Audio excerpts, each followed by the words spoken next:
നമസ്കാരം, ഞാൻ മനോജ് നെടിയാക്കൽ. പുതിയൊരു വീഡിയോയിലേക്ക് എല്ലാവർക്കും സ്വാഗതം. തെങ്ങോളം വളരുന്നു കയറ്റക്കൂലി. തെങ്ങ് കയറ്റക്കാരുടെ വരുമാനത്തിൽ 83% വർധനവ്. നേട്ടം കൊയ്യുന്നത് ഇതര സംസ്ഥാന തൊഴിലാളികൾ.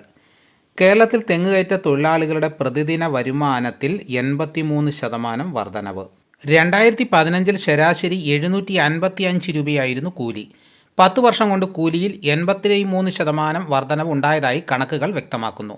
2024 കൂലി ശരാശരി 1380 രൂപയായാണ് വർദ്ധിച്ചത്. ഇക്കാലയളവിൽ മരപ്പണിക്കാർ, കൽപ്പണിക്കാർ, കർഷക തൊഴിലാളികൾ തുടങ്ങി മറ്റ് വിദഗ്ധ തൊഴിലാളി വിഭാഗങ്ങളെക്കാളും വേഗത്തിലാണ് തെങ്ങ് കയറ്റ തൊഴിലാളികളുടെ പ്രതിദിന വരുമാനം വർദ്ധിച്ചതെന്നും കണക്കുകൾ ചൂണ്ടിക്കാണിക്കുന്നു.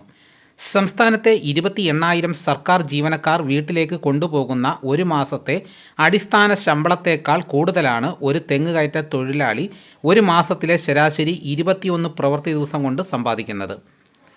ഒരു തെങ്ങ് കയറ്റ തൊഴിലാളിയുടെ പ്രതിദിന വരുമാനം 1,400 രൂപയായിരിക്കുമ്പോൾ സംസ്ഥാനത്തെ 5,23,000 ജീവനക്കാരിൽ 5.5% പേരുടെ അടിസ്ഥാന ശമ്പളം പ്രതിമാസം 30,000 രൂപയിൽ താഴെയാണ്. അതായത് പ്രതിദിനം 1,000 രൂപയിൽ താഴെ മാത്രം. എന്നാൽ സർക്കാർ ജീവനക്കാർക്ക് ലഭിക്കുന്ന പെൻഷൻ, ജോലി സുരക്ഷ, മറ്റ് അലവൻസുകൾ എന്നിവയൊന്നും തെങ്ങുകയറ്റ തൊഴിലാളികൾക്ക് ലഭിക്കില്ല എന്നതും ശ്രദ്ധേയമാണെന്നും കണക്കുകൾ വ്യക്തമാക്കുന്നു. ഇക്കോണമിക്സ് ആൻഡ് സ്റ്റാറ്റിസ്റ്റിക്സ് വകുപ്പിൻ്റെ 2015 2024 വില സൂചിക വിശകലന റിപ്പോർട്ടുകൾ താരതമ്യം ചെയ്തപ്പോഴാണ് തെങ്ങ് കയറ്റ തൊഴിലാളികളുടെ കൂലിയിൽ ഉണ്ടായ വർധനവ് വ്യക്തമായത്. താരതമ്യ പഠനത്തിൽ ഈ പതിറ്റാണ്ടിലെ ഏറ്റവും ഉയർന്ന വേതന വർധനവ് രേഖപ്പെടുത്തിയത് തെങ്ങ് കയറ്റ തൊഴിലാളികളാണ്. 83%. കൂടുതൽ വരുമാനം ലഭിക്കുന്നതിനാലാണ് താൻ കേരളത്തിലേക്ക് വന്നതെന്നും 6 വർഷമായി ഇവിടെ ജോലി ചെയ്യുന്ന ഛത്തീസ്ഗഡ് സ്വദേശി പറയുന്നു.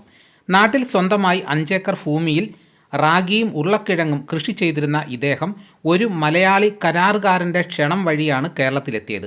ആദ്യ ദിവസം മരത്തിന് മുകളിൽ നിന്ന് താഴേക്ക് നോക്കിയപ്പോൾ കാലുകൾ വിറച്ചു. എന്നാൽ യന്ത്രം ഉപയോഗിച്ച് 3 ദിവസത്തെ പരിശീലനം ലഭിച്ചതോടെ ആ പേടി മാറി. ഇന്ന് എത്ര ഉയരമുള്ള തെങ്ങിലും ഞാൻ കയറും. മഴക്കാലത്തൊഴികെ ബാക്കി എല്ലാ ദിവസവും പണി ലഭിക്കുമെന്നും പ്രതിദിനം 1,500 രൂപ മുതൽ 2,000 രൂപ വരെ സമ്പാദിക്കുന്നുണ്ടെന്നും അദ്ദേഹം കൂട്ടിച്ചേർത്തു.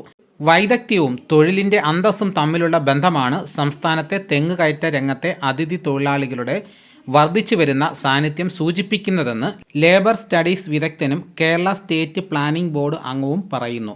പ്രത്യേക വൈദഗ്ധ്യം ആവശ്യമില്ലാത്ത ലാസ്റ്റ് ഗ്രേഡ് സർക്കാർ ജോലികൾക്കായി നാട്ടിൽ ധാരാളം ആളുകളുണ്ട്. എന്നാൽ ഇതര സംസ്ഥാന തൊഴിലാളികളിൽ ഒരു പ്രത്യേക തൊഴിൽ പഠിച്ചെടുത്ത് ഇന്ന് വലിയ വരുമാനം നേടുന്നു.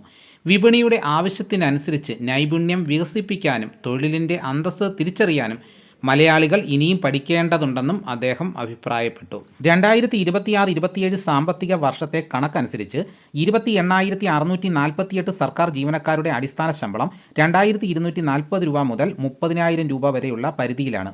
2026 മാർച്ചിലെ കണക്കനുസരിച്ച് കോർപ്പറേഷൻ പരിധിയിൽ താമസിക്കുന്ന 25,000 രൂപ അടിസ്ഥാന ശമ്പളമുള്ള ഒരു ജീവനക്കാരന് 35% ക്ഷാമബത്തയും DA 10%, വീട്ടുവാടക അലവൻസ് HRA ഉൾപ്പെടെ ഏകദേശം 36,250 രൂപയാണ് ലഭിക്കുക. അതേസമയം 27 ദിവസം ജോലി ചെയ്യുന്ന ഒരു തെങ്ങുകയറ്റ തൊഴിലാളിക്ക് 37,800 രൂപ വരെയും ലഭിക്കാം.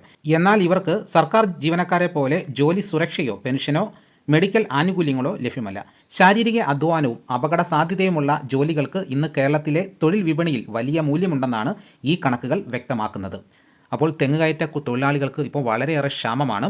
അപ്പോൾ നമ്മൾ എത്ര തുക കൊടുത്താൽ പോലും നമുക്ക് ഒരു ജോലിക്കാരനെ കിട്ടാത്ത ഒരവസ്ഥയാണ്. ഒരു തെങ്ങ് കയറുന്നതിന് അദ്ദേഹം ചോദിക്കുന്ന കൂലിയും കൊടുക്കണം. പിന്നെ അത് കൂടാതെ നമ്മൾ ഒരു തെങ്ങ കയറുന്നതിന് എക്സ്ട്രാ ഒരു തേങ്ങ വെച്ച് കൊടുക്കേണ്ടതായിട്ട് വരുന്നു.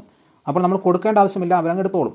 അപ്പോൾ എൻ്റെയൊക്കെ നാട്ടിൽ ഒരു തെങ്ങ് കയറ്റ തൊഴിലാളിയെ കിട്ടണമെന്നുണ്ടെങ്കിൽ നമ്മൾ നേരത്തെ ബുക്ക് ചെയ്ത് ഒരു മാസമൊക്കെ കാത്തിരിക്കുമ്പോഴായിരിക്കും ഒരാൾ വരുന്നത്. അത്രയേറെ ക്ഷാമമുണ്ട് ഇപ്പോൾ തെങ്ങ് കയറ്റ തൊഴിലാളികൾക്ക്. അപ്പോൾ നമ്മുടെ നാട്ടിലെ പുതിയ തലമുറയിലുള്ള ആൾക്കാർ ഈ തെങ്ങ് കയറ്റ തൊഴിൽ പഠിക്കാനോ ആ ജോലി ചെയ്യാനോ താല്പര്യപ്പെടുന്നില്ല. നമ്മുടെ കുട്ടികൾ പഠിച്ച് ഉയർന്ന ജോലിക്ക് വേണ്ടിയിട്ടാണ് ശ്രമിക്കുന്നത്. അപ്പോൾ ഇതാണ് ഈ ജോലിക്കാരുടെ ക്ഷാമം ഉണ്ടാകാനുള്ള പ്രധാന കാരണം. ഇതോടുകൂടി വീഡിയോ ഇവിടെ പൂർണ്ണമാകുന്നു. എല്ലാവരും ഇതിലേക്ക് സപ്പോർട്ട് ചെയ്യണം. നിങ്ങളുടെ നാട്ടിലൊക്കെ ഈ അവസ്ഥയുണ്ടോ? തെങ്ങ് കയറ്റ തൊഴിലാളികൾക്ക് ക്ഷാമമുണ്ടോ? കമൻറ്റ് ചെയ്യണം. അപ്പോൾ മറ്റൊരു വീഡിയോ ആയിട്ട് ഞാൻ ഉടനെ എത്താം. എല്ലാവർക്കും നന്ദി.